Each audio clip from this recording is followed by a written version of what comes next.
नमस्कार मित्रों। आज हम एक बहुत ही महत्वपूर्ण टॉपिक पे आपसे डिस्कस करने वाला हूँ। गर्भ के लिए आवश्यक आवश्यक सामग्री क्या होती है, उस पे बात करने वाला हूँ।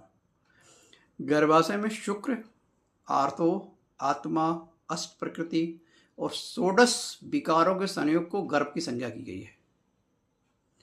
ये इतने सब चीज़ें मिलते हैं तो उसको गर्भ की संज्ञा दी जाती है। जिस प्रकार बीज के अंकुरण के लिए सामूहिक रूप से ऋतु, क्षेत्र, अम्ब और बीज की आवश्यकता होती है, ये जब चारों चीज़ सम्यक रूप से उपलब्ध होते हैं तो ही बीज का अंकुरण होता है।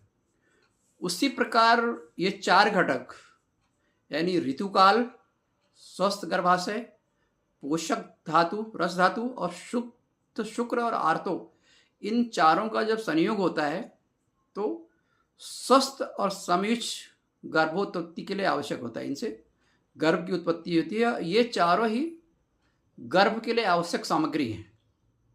अगर ये चारों संतुलित रूप से सही मात्रा में है तो रूपवान, स्वस्थ, सत्यवान, चिरायु, मातृ पितृ के लिए हितकर और पितृण से मुक्त करने वाली संतान की उत्पत्ति होती है।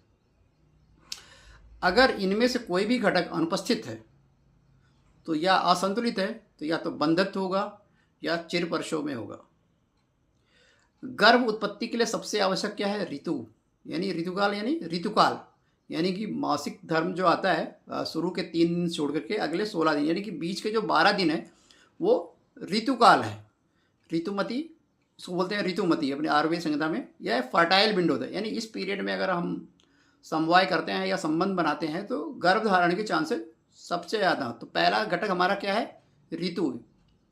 दूसरा क्षेत्र मतलब गर्भाशय यानी कि सुनिश्चित और गर्भ धारण के लिए और सम्यक वृद्धि के लिए गर्भाशय और प्रजनन संस्थान जो अंग है उनका स्वस्थ रहना आवश्यक है।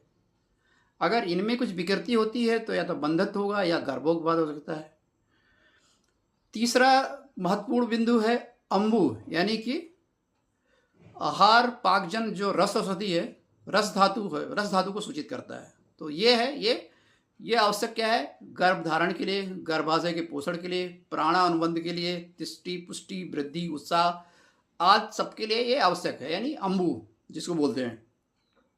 चौथा जो घटक द्रव्य है वो बीज यानी बीज मतलब पुरुष बीज अर्थात शुक्र और स्त्री बीज यानी इन दोनों का ही